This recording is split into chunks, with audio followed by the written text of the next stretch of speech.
Hello दोस्तों, कैसे हैं आप लोग। तो हिंदी की क्लास को कंटिन्यू करते हुए और आपको बाकी की क्लासेस कैसे लग रही हैं कमेंट सेक्शन में ज़रूर बताएं।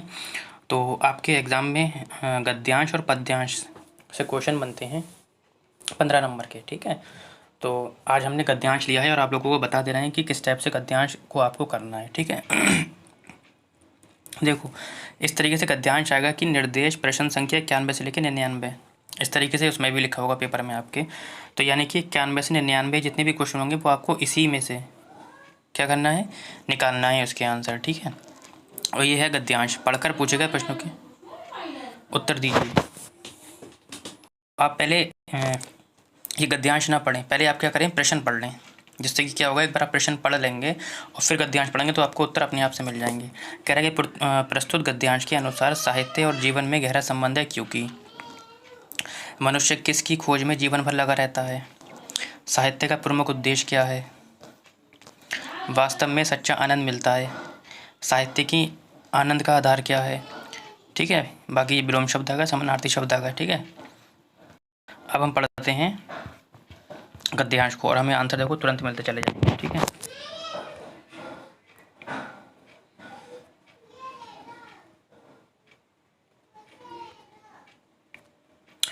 देखो, कह रहा है साहित्य का आधार जीवन है। पहले का आंसर मिल गया ना, पूछा था उसने कि प्रस्तुत गद्यांश के अनुसार साहित्य और जीवन में गहरा संबंध है, क्योंकि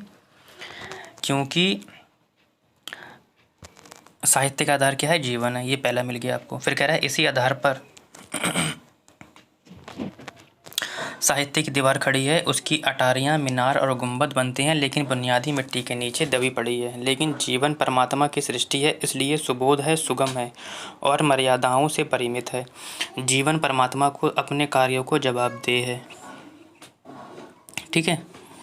और यह नहीं, हमें मालूम नहीं, लेकिन साहित्य और मनुष्य के सामने जवाबदेह है, इसके लिए कानून है ना। और जिससे वह इधर उधर नहीं जा सकता। मनुष्य जीवन पर्यंत आनंद की खोज में लगा रहता है, और मनुष्य जीवन भर, कहाँ गया हमारा, देखो ये आ गया, मनुष्य जीवन पर्यंत आनंद की खोज में लगा रहता है। ये दूसरा क्वेश्चन पूछा था कि मनुष्य की खोज में जीवन भर लगा रहता है, तो मनुष्य किस खोज में लगा रहता है, ये आपको उत्तर यहाँ से मिल गया। देखो, पढ़े हुए होगे तो आपको उत्तर तुरंत मिल जाएगा। ये दूसरा मिल गया आपको। आगे बढ़ते हैं। उसके बाद कहता है कि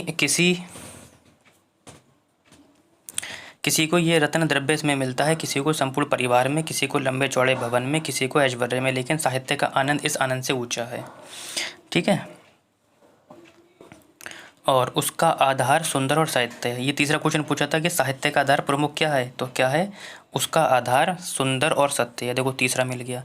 अगर आप लोग क्वेश्चन पढ़े हुए होगे तो टाइम कम खर्च होगा। और पहले आप क्या करोगे, अगर पहले आप गद्यांश पढ़ोगे, फिर क्वेश्चन पढ़ोगे, फिर गद्यांश पढ़ोगे, है ना, तो ये इससे क्या होगा, टाइम बहुत वेस्ट होगा। बच्चे इसमें क्या होते हैं फ्री के नंबर होते हैं और छोड़ के चले जाते हैं, क्योंकि इसमें टाइम लगता है।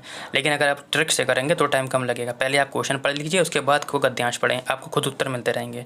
3 मिल गए आपको। आगे पढ़ते हैं। वास्तव में सच्चा आनंद सुंदर और सत्य मिलता है, एक यहाँ पे है।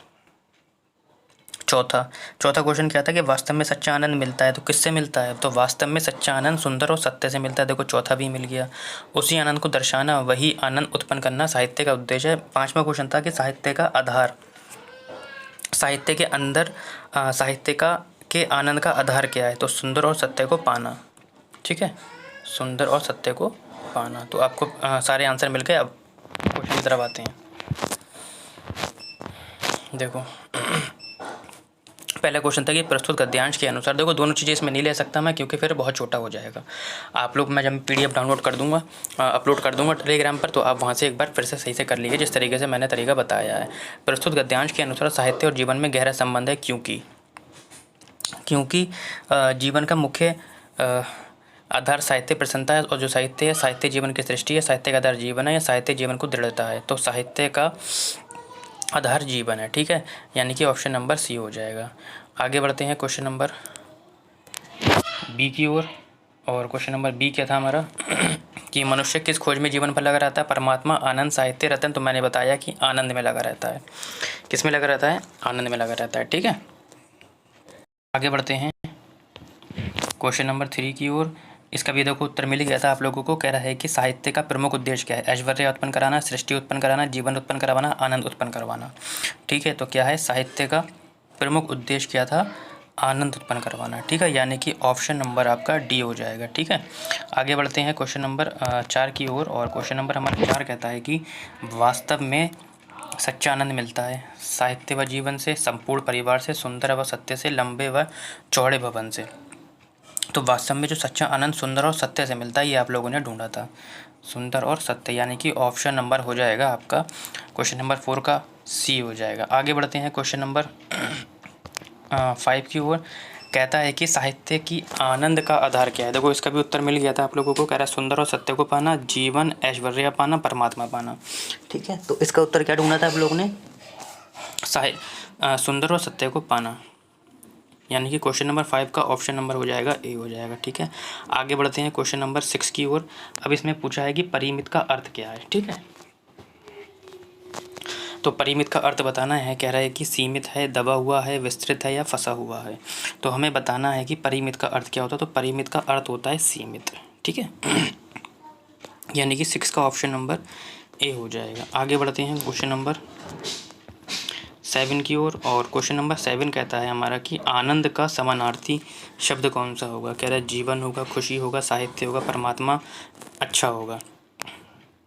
तो आनंद का क्या क्या होता है? तो आनंद में आपका क्या क्या आ जाता है? ऐसे बहुत भी आ सकते हैं। तो आनंद में आपका खुशी आ सकती है सॉरी, खुशी आ सकती है ना, हर्ष आ सकता है, ऐसे ऑप्शन मिल जाएंगे आपको, है ना। हर्ष आ सकता है, प्रसन्नता आ सकती है, ये सब समानार्थी तो है ना। प्रसन्नता, आमोद आ सकता है, आमोद, और मुझे याद नहीं आ रहे हैं, उल्लास हो गया जैसे कि, ठीक है, उल्लास हो गया।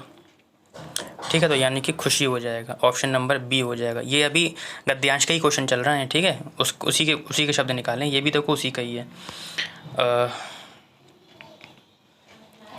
कहता है कि सुबोध का विलोम शब्द होगा निर्बोध, दुर्बोध, कुबोध या विचलित। तो सुबोध का विलोम हो जाएगा आपका दुर्बोध, यानी कि 8 का क्वेश्चन नंबर हो जाएगा ऑप्शन नंबर बी हो जाएगा। 9 की ओर आगे बढ़ते हुए, यहाँ पे थोड़ा मिसप्रिंट है, अभी बताता हूँ कहाँ मिसप्रिंट था। आप वो जो मैं ठीक कर दूँगा, आप लोग परेशान न होइए। लंबे चौड़े भवन में वाक्य में लंबे चौड़े जो है व्याकरण की दृष्टि से क्या है? ठीक है, कह रहा व्याकरण की दृष्टि से लंबे चौड़े शब्द क्या है? ये लंबे चौड़े आपका गद्यांश में आया था। ठीक है, कह रहा क्रिया विशेषण है, संज्ञा है, क्रिया है, विशेषण है। ठीक है, देखो संज्ञा नहीं है, ना ही क्रिया विशेषण है, ना ही क्रिया है, ये क्या है? विशेषण है। ठीक है, जो संज्ञा और सर्वनाम की विशेषता बताता है। अगर मैं इसके साथ संज्ञा लगा दूँ तो ये क्या होगा? विशेषण हो जाएगा। जैसे लंबे चौड़े लड़के। ठीक है, यानी कि लड़कों की विशेषता है कि वो लंबे चौड़े हैं। ठीक है, तो ये किसकी विशेषता बता रहा है? ये संज्ञा की विशेषता बता रहा है। तो जिसकी विशेषता बताई जाती है वो क्या होता है? वो विशेष्य होता है। और जिसकी और ये क्या होता है? हमारा विशेषण हो जाता है। ठीक है, आगे बढ़ते हैं क्वेश्चन नंबर 10 की ओर। लास्ट क्वेश्चन है हमारा आज का। कहता है कि विसर्ग से बना हुआ शब्द कौन सा है? कह रहा है निस्पृह, थोड़ा सा, साथ साथ। तो विसर्ग का साइन क्या होता है? ये होता है। ठीक है, यानी कि अगर मैं इसको विग्रह करूँगा तो